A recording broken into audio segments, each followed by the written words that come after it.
Today's guest is a true pioneer at the intersection of science, wellness, and storytelling.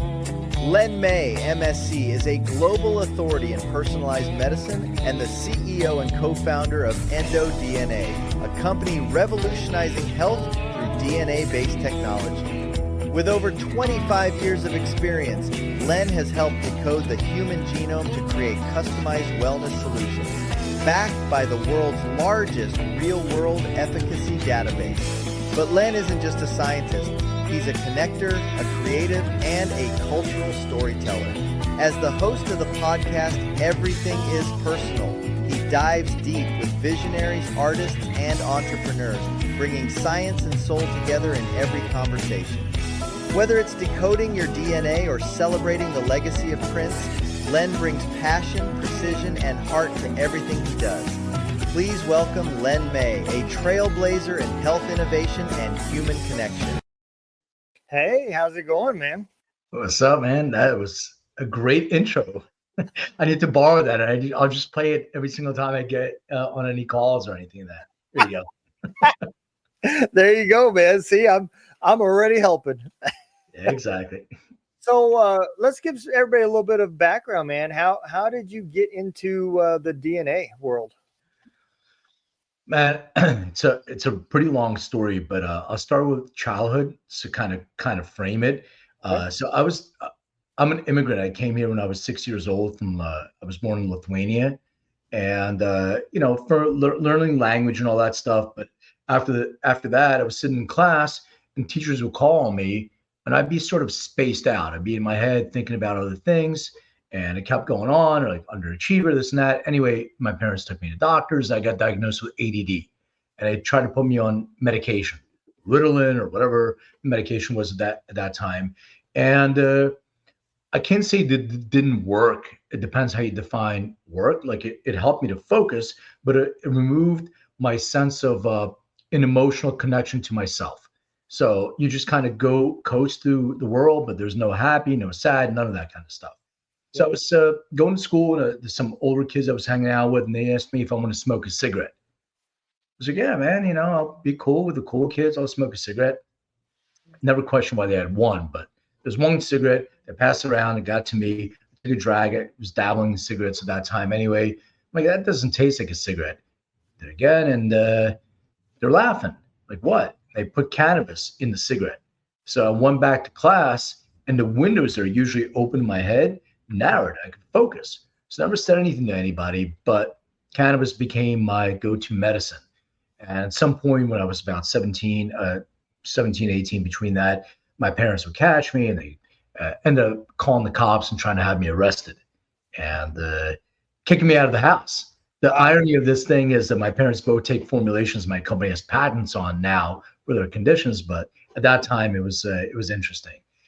So I went through like corporate and I got a job at Tower Records, which is an old record store of people who are much younger don't know what that is, but it's a place they used to sell records. Some behind me. So I got into the music kind of world. And music, cannabis, and I got fascinated by that and really took a deep dive into the science. And then who was my girlfriend now, my ex-wife, at the time, said you have to get a real job. So I went to work for like Price Waterhouse and PwC, and then worked for a venture capital company. Loved that. Became a commercial real estate broker. She was an actress at the time, so we kept going back and forth. I lived in Philly. And she kept going back and forth from LA. And then she said, if I really want to do this, we have to move here. So long story, a little bit longer, moved to LA, not a reciprocal state. I had my whole business in Pennsylvania, and decided, I wasn't sure what I wanted to do. Yeah. And these guys walked in to the real estate office, and they wanted to open an alternative pharmacy. So they're like, what is that? I got talking to them. They wanted to open up a dispensary. So I asked them for their paperwork, didn't have anything. I helped them. They offered me a partnership. So I was a partner in a dispensary called Kush Kingdom. And we ended up opening five altogether under the same brand. And then what I would notice was two people consume the same varietal of cannabis and have a completely different experience. So my ADD sort of kicked in again, and I started doing research, and I found a guy who genetically sequenced a plant, went to work with their company and learned genetic sequencing on the plant side. Their parent company was doing what's called pharmacogenomics, which is the study of how drugs affect individual bodies and also drug interaction, drug contraindications. So I got into the human side, and my idea was we have plant material here, we have human genetics here. Let's bring those two together, guide people to an experience. And I launched a company with the first endocannabinoid system genetic test, looking at your genes and how they predict your experience with phytocannabinoids. And we get a patent on the use of DNA to make recommendations associated with the endocannabinoid system. And then from there, we get a machine learning patent and started interrogating the whole genome and providing a platform for healthcare professionals to use so they can have a more personalized experience with their patients. So male hormone health, female hormone health, nutrigenomics, skin, anything that has to do with your genome so you can have that personal experience. Yeah. A lot of people, even I did, I mistaken what this is. I thought my psychiatrist, when I went and they drew my blood before I even seen him. They drew my blood and ran a bunch of tests, and he told me all my hormone levels and all that stuff, and that's what I thought was like matching you up via DNA. And I learned later that's not the case, and it does make sense, that you can take and study somebody's DNA and determine, who's got the potential risk for such diseases, what medicines will work, which ones won't work. That makes sense that it would do that. The hard part is how do you, it couldn't have been easy to start this business. Yeah, I mean the ADD I think helped a little bit because when you have that, it's really a superpower. So people that tell you you have a disorder, you need to question that, because when you're led to believe that something is wrong with you, you start to, buy into that. Yeah. I believe that having ADD is a superpower if you know how to use it correctly, which allows me to multitask and allows me to hyper focus effectively as well. So one of the things that I think in my research that allowed me to hyper focus, because I was getting dopamine hits from that. Mm-hmm. And the thing about DNA that people should know, 99.9% of us are identical. It's really that 0.1% that makes a difference. And the other thing about DNA, if you think about when you're born, imagine like a circuit breaker box with a bunch of on-off switches, a big one. So think about 20, 25% of those switches are turned on when we're born and like in the first few months. So like things like our eye color, hair color, skin color, the rest of your genetic predisposition, so your encoding, gets to be turned on or off based on lifestyle. And what I mean by that is the food that we consume, the nutrients that we consume, the exposure to things like heavy metals, pesticides, all these other things, and our own neurochemistry, so stress hormones, etc., they can actually trigger the expression, which is called epigenetics, the expression of genetic predispositions. So if you know your life's GPS, you know your genome, and you understand where your own potholes are in your own road, you will take action with your lifestyle to be able to avoid those. So like how you can, an analogy is I can drive from LA to Philly without a GPS. I'm going to hit some traffic jams. I'm going to take wrong turns. I'm going to get lost, all those different things. But I'm going to get there eventually. But at what cost? Now, if I have my GPS, I know which roads to avoid and which to take more. So that's why DNA is important. But it's only as good as the now so what. Just because you have a genetic predisposition, what do you do with that? And the what do you do with that is you have an intervention. So if it's a healthcare professional that looks at you, and you talked about psychopharmacology. So I have a really interesting story. I have a friend of mine recently, very successful, financially successful guy, had a venture, didn't work well. When I did his genome, I knew he had predispositions to depressive states, to get depressed. And, if you look at him from the outside, like, man, this guy has it all, but he got depressed. went to a psychopharmacologist, got an antidepressant. He's not from LA, but he was in LA and he was with his wife and one of his kids, and he was driving around the canyons. And he said, I had an overwhelming desire to drive off the cliff. He goes, it was so real that I was sweating in panic and I had to pull over. I pulled over, got out of the car, and my wife came out and said, "You okay?" He goes, "I'm not okay, and I should not be driving." Luckily, he realized that about himself. When he went back to the psychopharmacologist, he did a pharmacogenomics test. He realized that the drug that he was prescribed was red and it was the wrong drug for him. The second thing is he also had treatment-resistant depression. So most likely none of these drugs would have worked for him, and he still got the side effects. And the number one side effect of that was suicidal thoughts. So that's why it's really important to be able to know this and have a collaboration with your healthcare professional. Yeah, man, if the VA could do something like that, you just think about how much faster we could get help for some of these guys without putting them through test after test after test after test after test to see what works. I guess I know it's not cheap, but the cost savings would probably still happen. I mean, it's not expensive. Like a direct-to-consumer test that a doctor would sell for somewhere around, $199, $250, some of that. So it's not a big investment. The challenge with the VA, and we've attempted to work many times with the VA. We've done several veteran studies, the Veteran Genome Project, all those kind of things. The challenge is sick care versus healthcare. And, we've established this structure with insurance and the VA where we treat symptoms. So if I were to ask you, Donna, I have a pain in my elbow. So what's available to me right now? Well, I can give you an injection in your elbow so it stops hurting. I can give you a pill for that so it blocks the pain so you don't feel it. But it doesn't really go into what's causing, what's the root cause. Like, I didn't play tennis, I didn't play golf, I didn't bang it. Why is this happening? Well, could it be that it's something else that's going in my body? Maybe it's cortisol release that is actually triggering an overactive immune response, and I'm feeling the pain in my elbow, but I got to follow it down where the root cause is. That's healthcare. The sick care gives you the pill or the injection.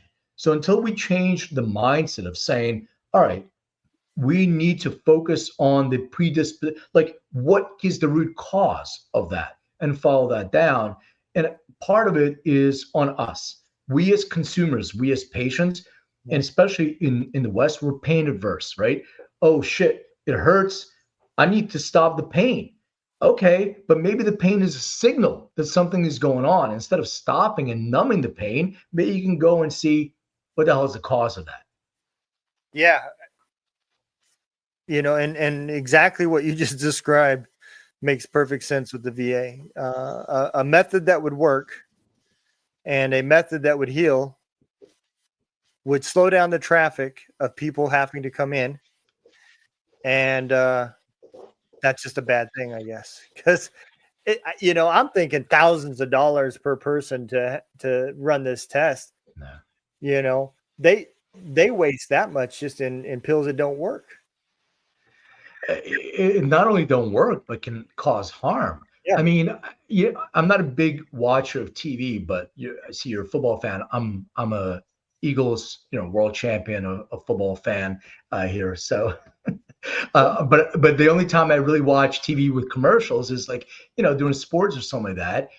And I see all these commercials for medication, and I never used to watch them before. And the medication is for something on your skin. Let's say it's eczema or something like that. Okay. And then it's like all these side effects. You can die from it. You can bleed. You can get I'm like, well, wait a second. I'd rather deal with my skin issue than, risk death.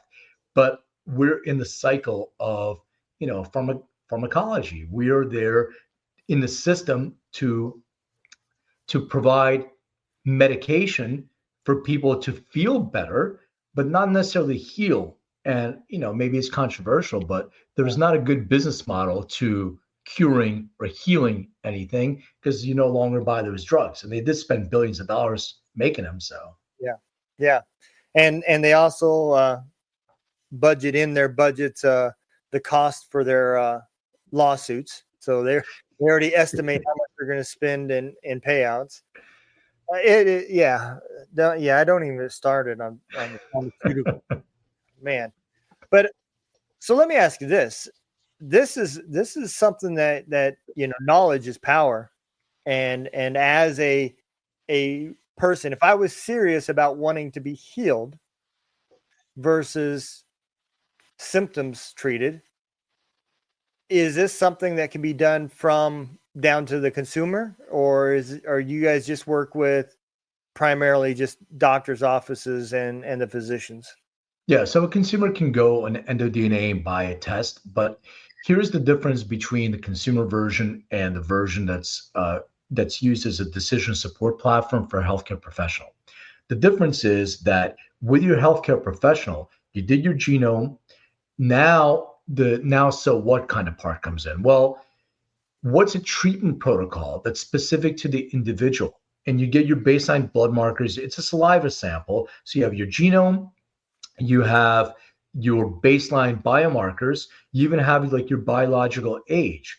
And now the doctor can provide a treatment plan. And we use AI for that too. But when you have a healthcare professional that has some knowledge and with that information, you're in collaboration.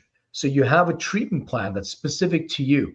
And now when you come back to the doctor, you can follow up and get additional tests and see how effective that treatment plan is over time.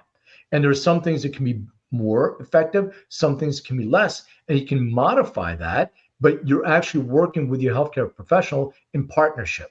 Yes, you can do it on your own, but it's missing that element of the lab work that goes with it. So if you can do that as well, and maybe talk to your healthcare professional, absolutely you can do it, and you'll learn a lot. But it's much more comprehensive when you're doing it with your healthcare professional. Yeah, that makes sense, because I get my results from the doctor, and I don't even understand half. Right. So it really doesn't help me because I don't know what's normal, what's not, and that type of information, would help a person get to the right medicine faster. Um, do you see it improving as far as physicians starting to use this more and more, or are they still kind of rejecting it? Yeah, it's a great question because you have sort of two types of healthcare professionals. And I don't want to pigeonhole because you have a lot of different practice areas like surgeons, etc. But you have functional medical professionals, integrated medical professionals, and you have, regular doctors. So regular doctors usually have an expertise. So, you have a kidney specialist. They're especially in kidneys. They know the medication. They understand what they need to do for their patient because they've been doing it for a long time and it's sort of a routine thing.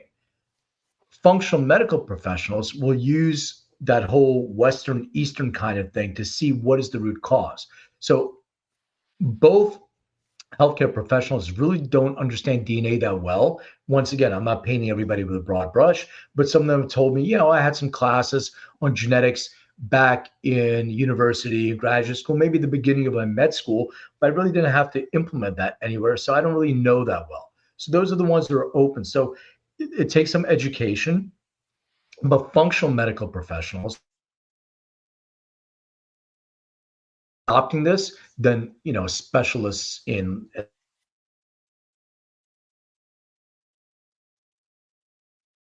uh, the bigger adoption in the moment from those doctors. Yeah, that makes sense as well. A doctor, when I'd take my mom to her doctors, and they were all specialized in whatever, they could definitely talk intelligently, and they knew the symptoms, and they knew the steps, and where she was at in her illness and all that stuff. Yeah, man, it's just, I don't know how a quicker way or easier way, Because this is not something like the ER is going to be able to use, No, it's not instantaneous. That's the other thing. Like it takes around 14 business days to get your results. But if you've taken a DNA test from another company, you can upload your raw data and get results immediately. The thing is that it should be a standard practice of care for everyone. Yeah. Like there's countries like Iceland, for instance. Every single person in Iceland gets their DNA done, and they store it in a bank. And the reason why is because population, and there may be genetic diseases and conditions that they can get ahead of. I mean, look, we have a patent in machine learning, so you can interrogate the genome. You can ask a question. You can chat with your DNA. You can say, show me all Len's inflammatory markers, cross-reference them with how Len metabolizes. So you can get pretty specific and you can chat with us. You don't have to know genetics per se. It makes it much easier.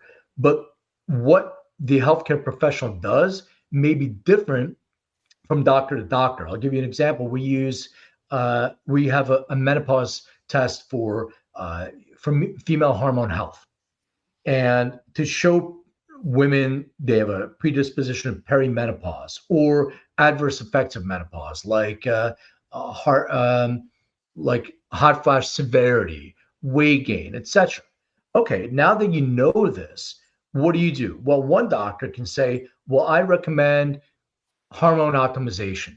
Well, what do? Well, I recommend transdermal patches. Okay, well, that's your area of expertise with estrogen. So you're going to do that because this is what you know.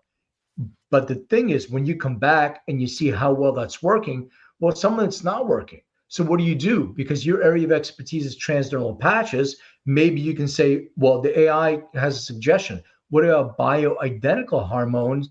And what about using pellets? That way you put it under the skin. The doctor may have not done this before, but they're willing to try this because their method didn't work. So doctors usually go with what they know, but if the platform can make other suggestions, they can override those suggestions because ultimately it's their platform. But that way you have options. And once again, like for me, it's always about having this relationship with your healthcare professional where it's not, hey, Len, take 2 of these and call me in the morning. Yeah. Well, why am I taking 2? Why am I not taking 4? Or why am I not taking 1? Like I'm an ultra rapid metabolizer for certain things, but I'm a normal metabolizer for other things. And I was doing a talk at this physician kind of group, and there was a lot of psychopharmacologists. And I asked them, how many of you do genetic testing before you prescribe? Not one hand went up. Yeah. And I was like, well, that's the issue. Yeah. Yeah. I would agree. I think, to be honest, I think even in the psychology world, the mental health industry, this would be crucial because everything that you're dealing with, you can't see, and I think if you don't know their DNA and their hormone levels and their current health state, you truly are guessing. You're just throwing darts. And I would have found out that probably that the first drug that he put me on was going to tell my body to quit breathing, and I just climbing up into my truck, I'd have to sit there because I was so out of breath. And I discovered, sure enough, that's one of the severe side effects of that drug. Yeah. So let me ask you this. How did your podcast come from this business as far as like your interest? What you got the podcast on? Yeah, the podcast called Everything is Personal. I appreciate you mentioning it.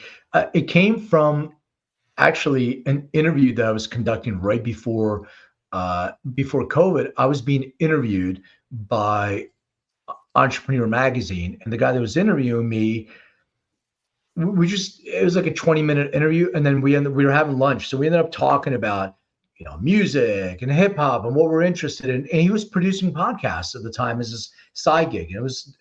And then COVID hit, and he called me up and he was like, "Hey, you should do a podcast.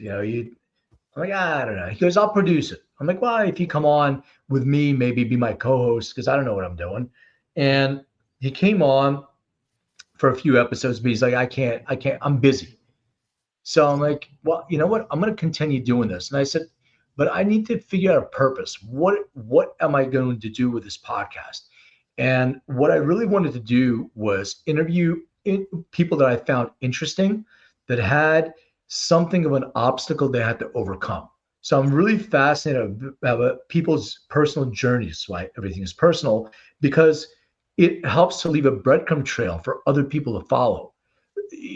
Success depends how you define success. It could be people that went into the military that had some challenges there. What would they do to overcome that? I have a good friend of mine. He's an ex SEAL medic from SEAL Team 6, and he was telling me like all these crazy stories. And then he was telling me how during COVID they started losing some of the men. And I had him on my show, and we started talking about this. What can we do? And what was the pivotal point? So now you're communicating what you did and what you did to help some of these other men that you were with. So other people, like you're doing a platform, so other people can hear and see, okay, there's hope. There's something I can do. And that's what I really want to convey to people, to say there is always an opportunity to do something else. It's never too late. You can always teach an old dog new tricks. It's a bunch of bullshit. And people need to feel that they're not out there by themselves on an island.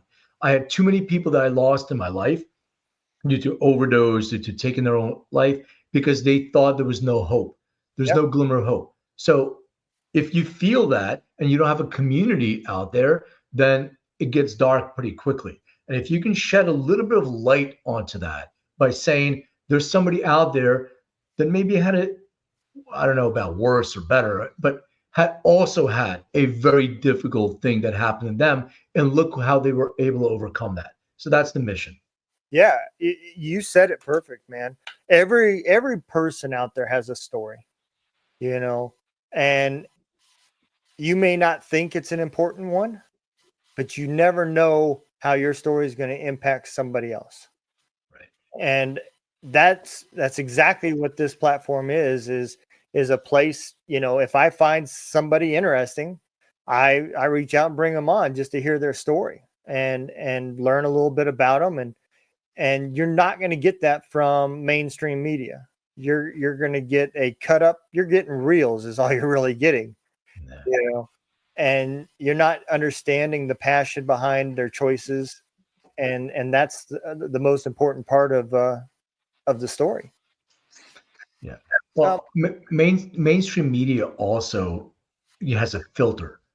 Yeah. I know people that are in the business, and they've been told that they need to slant one way or another. So are you getting some real media and news, or are you getting a little bit of an editorial mix in there? So at the very least here, we're not giving anybody news. We're making it clear. We're having a conversation. We're telling a story. And absolutely there's a slant because it comes from me. I have my own opinion and my own slant. So I'm not talking about delivering information, but it's my interpretation of information as it is yours. And that makes for interesting conversations because people can connect to that. And when you hear a talking head just giving you information, blasting at it, it's really not a conversation. I think people remember conversations, remember stories much better than they remember, just facts spewed at them. Well, and the fascinating part about this is what we're saying here could change decisions in the future. Imagine what America would have been like if George Washington, Abraham Lincoln had the ability to record podcasts that we could interact with now. Yeah. You can't tell me that they wouldn't have had something to say that may have changed a decision sometime between then and now. These are some of the most important people ever. And I think that's one problem that we had when we just recently had everybody tearing down buildings and renaming army bases and everything else, because we didn't have any context behind any of it. Why was Fort Bragg called Fort Bragg? The history behind it. And I hope that podcasting changes that in the future. I was part of the world's longest war, or not world, but America's longest war. Yeah. And I don't know what's going to be said about that war 30 years from now in history books. But I can tell you that they'll be able to search the internet and find out my opinions and my views on it. So documenting our stories is important. Yeah. And I think history itself, rewriting history is never a good idea. Learning from history and knowing where it comes from is the way that we need to be. And, my daughter goes to Berkeley, and I find it fascinating when you talk, brilliant kids, everybody's super smart. But when you talk to them about history, it really, very little knowledge. It all comes from little, clips that they received in social, and they really don't know. So the idea is that there's activism, which is a big part of being in that school and other schools. But the reason why they're doing it is because it's sort of this sheep mentality, right? Well, somebody doing this, so I heard it from so and so, and let's all go. And sort of different than activism used to be. Like, I'm not. I wasn't protesting the Vietnam War or anything like that. But if I look at history and the way it was done, there was real emotion associated with an action, whether it was right or wrong. But it wasn't just a mentality of, I heard something from somebody else. You actually got the information, you made a decision, you took a side. Whether it was right or wrong, it doesn't matter. But I don't think we're doing it this way these days. It's just all about this mentality of belonging and being a part of something without having the context behind it. Yeah. And I've said this in the last few podcasts. It's evident in the decision-making process that you can tell that America definitely does have a mental health crisis. And that could be from foods that we're consuming. That could be from different medications. It could be from self-medicating on illegal drugs. All three of those could be affecting decision-making processes. And our world of knowledge before decision has became, I'm gonna learn for about 3 minutes, and then I'm gonna make a life-changing decision. Yeah. And it's tough. It's hard, even as a podcaster. I'm sure you understand, of keeping the audience listening. Yeah, I agree with you 100% about this mental health crisis, and I think we as parents, our generation. I'm 53, so I'll say my generation and a little bit older, a little bit younger, we're responsible for that. Like the way that we treated our kids. I'm a latchkey kid. My parents would go to work. I take the bus to school. I bring my books. I grab lunch. I grab my bike. I'm out with my friends. The street light comes on. I got to go home for dinner. Nobody cared. Nobody asked. Like, we did our thing. And now we're hovering over our kids, and we got to be very sensitive to their needs. But you got to have a little bit of toughness. You got to be a thicker skin. One thing that I do understand about bullying, we have plenty of bullying back in the day too, but you just, punch somebody in the nose and they punch you in the nose, and that's it. And you settle and you hug it out, whatever. But the thing that I find different, when we went to school, 3:00, the bell rings, we're out. I mean, there may be a fight after school, but you're home. You don't have to deal with the bullying when you get home. Right. But now with social media, you're dealing with it 24 hours a day. And that can expose kids to, some of those mental health challenges. But I think instead of, putting kids on medication and all these other things that we're doing, maybe there's a different way. Maybe having conversations with our kids and trying to figure out what's going on and giving examples. I think we kind of lost a lot of that because it's easier to give a pill and say, oh, I don't know how many of my daughter's friends growing up were on medication for ADD or ADHD. Yeah. I was like, really, is it really necessary? And I'm not saying that it's not for some people, but that mass, amount that we started over prescribing, and how many, kids are on the spectrum, and there's different levels of that. And I understand, but I mean, I think that neurodivergence doesn't have to be something that's negative. It can also be used as a superpower as well. Yeah. But we've lost that ability to communicate, and we just kind of say it's easier for us to give somebody a screen, give somebody a pill, and you go take care of that. And we don't even know what they're up to with those screens. Yeah. I think back as a kid, I always lived with parents that both worked. So there was never a time where mom stayed home and took care of the kids and dad. But I do know as a culture, we came from that. It used to be like that there was somebody home that took care of the house and somebody that brought the income in. And for whatever reason now, it's a 2 and 3 job requirement to survive anymore, unless you're specialized in something. But the average person, they couldn't afford to not have their spouse work, and that has taken away the involvement with the kids, and that is something that we would have to change to get the parents back to being involved, to the point where I don't have to hover over you. I know your circles of where you're staying, who you're with. I know their background, and I can make my decisions off that. What talks do I need to have with my kids? Well, I know Johnny over here is smoking cigarettes. So, let me talk about that with my son, about the problems of smoking and so forth, and try to educate him. But you're right. Nowadays, parents don't even know who they're hanging out with.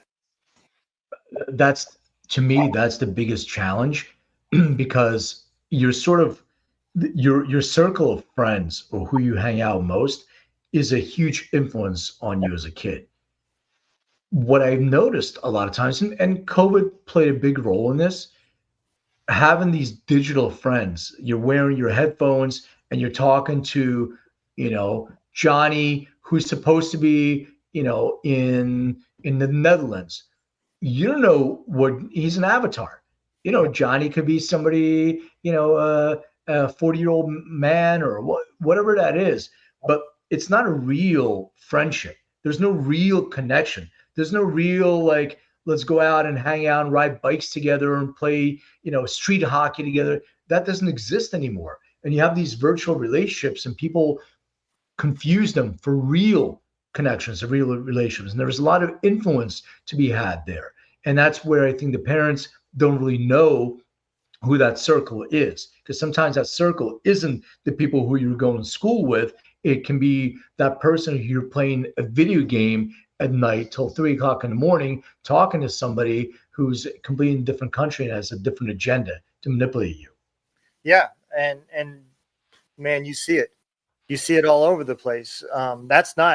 You can go to YouTube and see it. You can watch video footage of people that, hunt these predators on children, and they'll have somebody biting in minutes.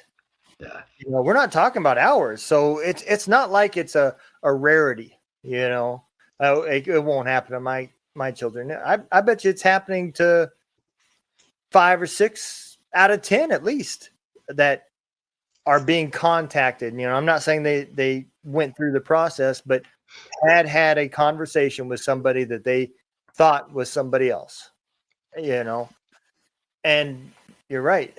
And it's not even like about pictures, because with AI now, there's scams where people are FaceTiming with their parents, and the parents see their kid, and the kid's saying, "Hey, I just got arrested. I need $50 to get bailed out or whatever, but it's not their kid, you know? And so there is going to be a bad side to AI. And I think, I am on the hopes that, we learned our lessons from when the internet was created, and we determined the good things about it and use it in the correct ways. And the ways you're talking is absolutely would be amazing to have it in the workplace of your health provider. I use it every day for my radio station. My DJs are AI DJs. Yeah. They're willing to work for free. So, for now. Yeah, absolutely. So it does have some amazing stuff, and I learned so much. I don't even use Google anymore. Yeah. And I think it's a big part. You got a lot of years of experience in the industry that you're in. What was your initial thoughts about AI coming into your industry?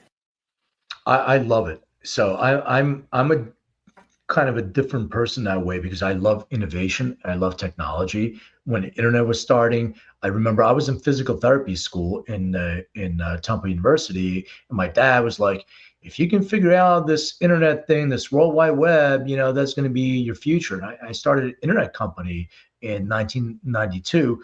Anything that's innovative and fresh, I'm all over it. The challenge is that you need guardrails. So I look at the thing that we can benefit from.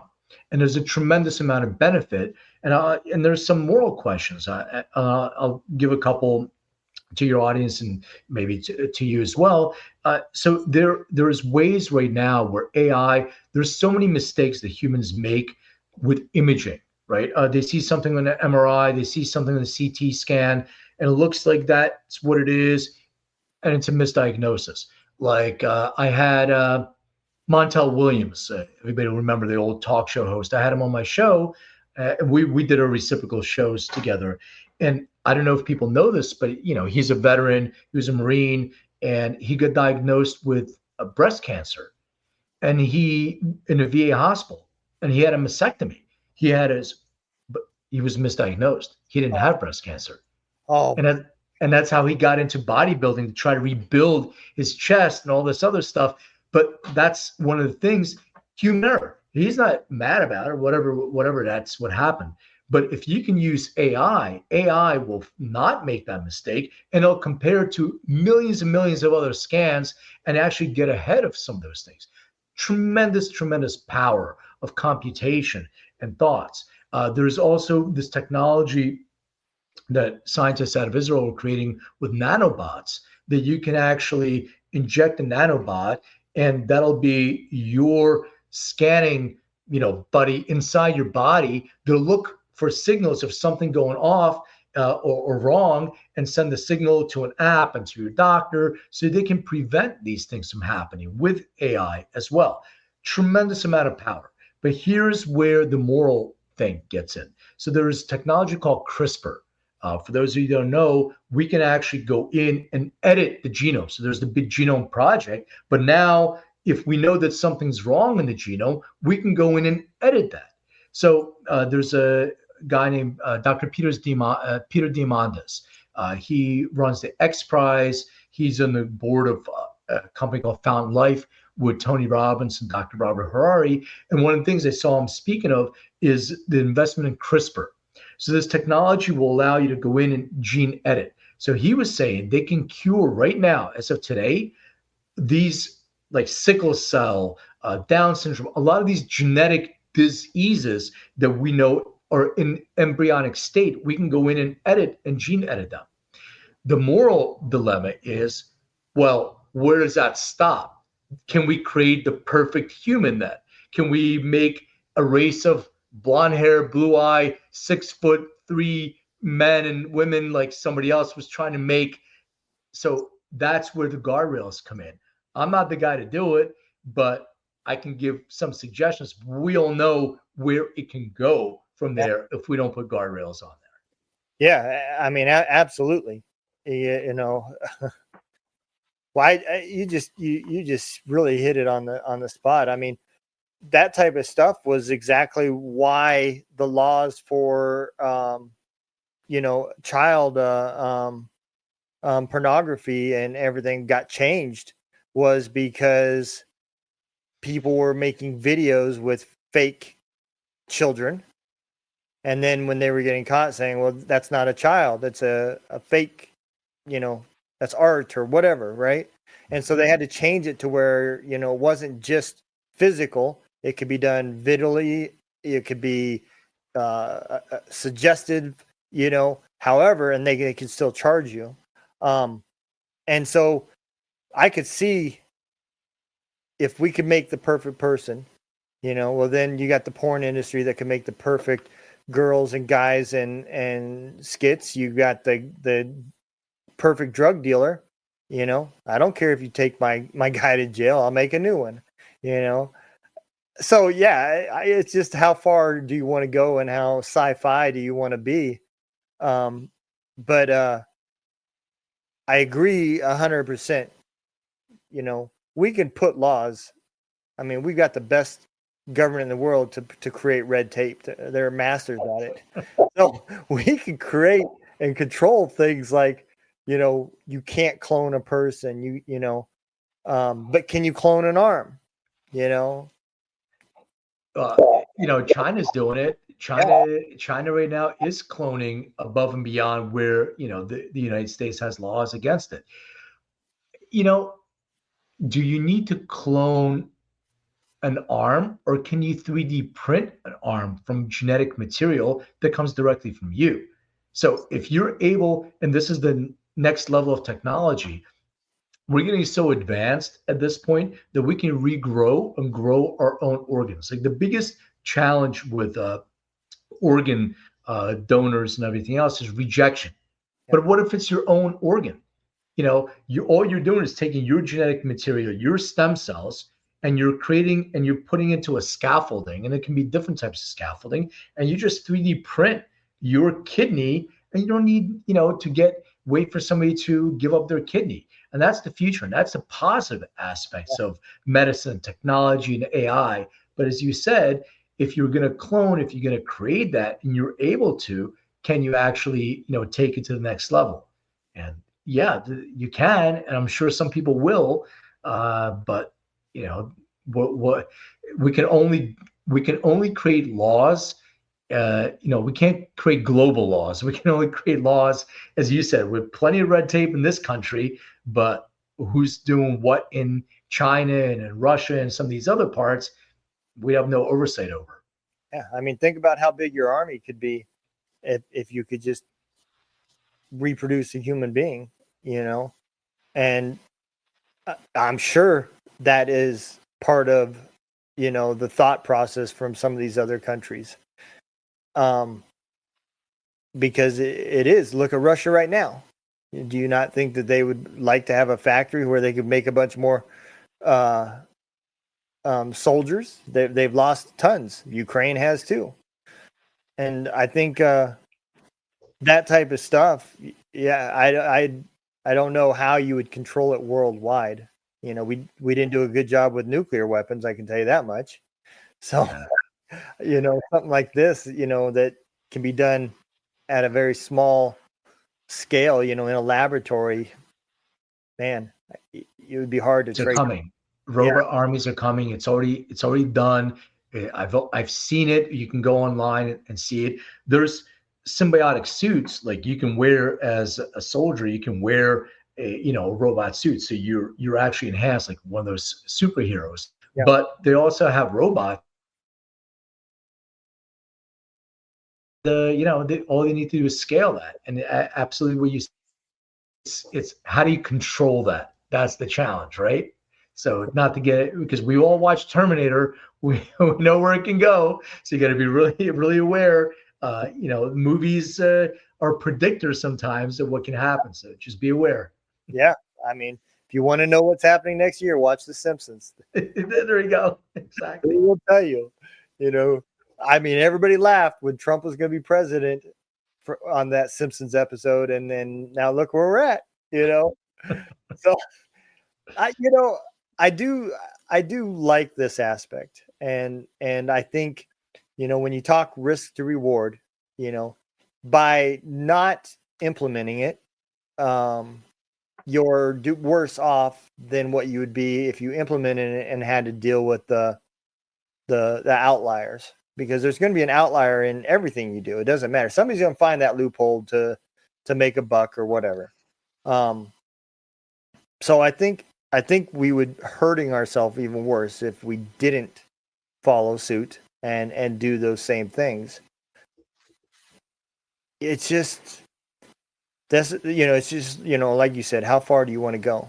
Do we make these people to think like us and act like us? And next thing you know, I'm not going to work no more. The other Don is, and yeah, man, that type of stuff, it gets deep, but it is truly amazing of what we can do. So it's happening right now and you brought up the nuclear race. So we didn't do a good job, but it's the arms race that I think helped to lead to, the Iron Curtain falling down, because if we're not going to do it, they will do it, or somebody will do it that's on the opposite side. So at the very least, we need to match. And then at some point we can say all of us disarm, because, sometimes you need a little bit of strength. You need to show strength to be able to negotiate. And if it's only one-sided, you don't have any leverage.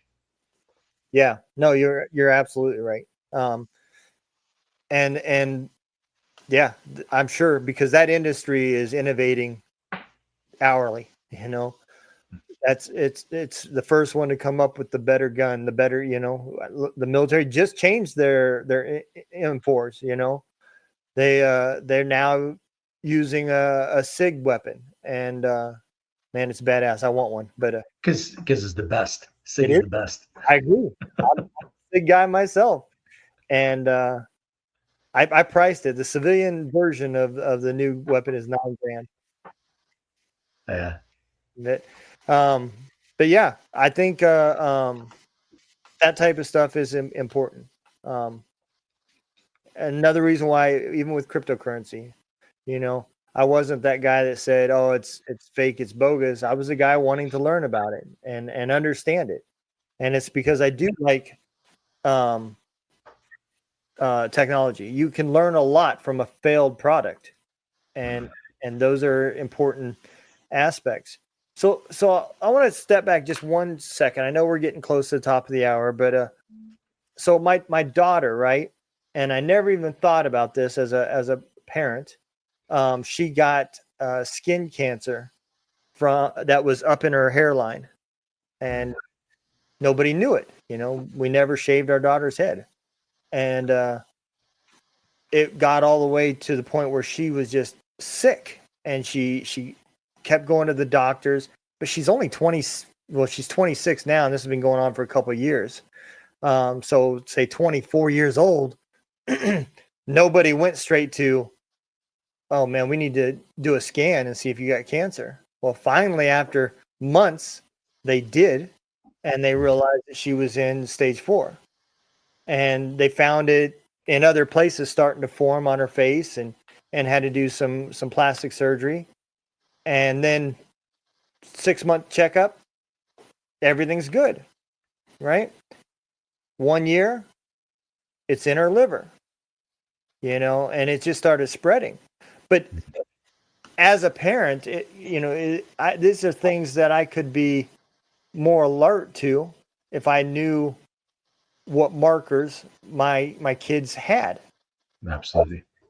And so I do think it's extremely important, and will save a lot of lives, We hope so. Yeah, absolutely. Well, brother, I'm going to bring you forward and give you the opportunity to tell everybody about your podcast and where they can find you and all that good stuff. Yeah, no, I appreciate it. You can find me at EndoDNA.com. That's the company. On social, I'm Len May. Instagram is Len May DNA, but everywhere else just Len May. I have a book It's called Making Cannabis Personal. I'll hold it up here. You can get it on Amazon, wherever you get books. And my podcast is called Everything is Personal. And you can get it wherever you get podcasts, YouTube or Apple, Spotify, anywhere else. All right, man. And, by the way, I love your shirt, because I was a Beastie Boys fan Thank you. as well. I had to fight for my right to party, There you go. They're the best. Well, if you don't mind holding on for a second, we'll throw the old exit video out. I appreciate all of you guys for listening, and I hope you enjoyed and learned, and maybe even change your thoughts on how the future and the current state of the medical care is.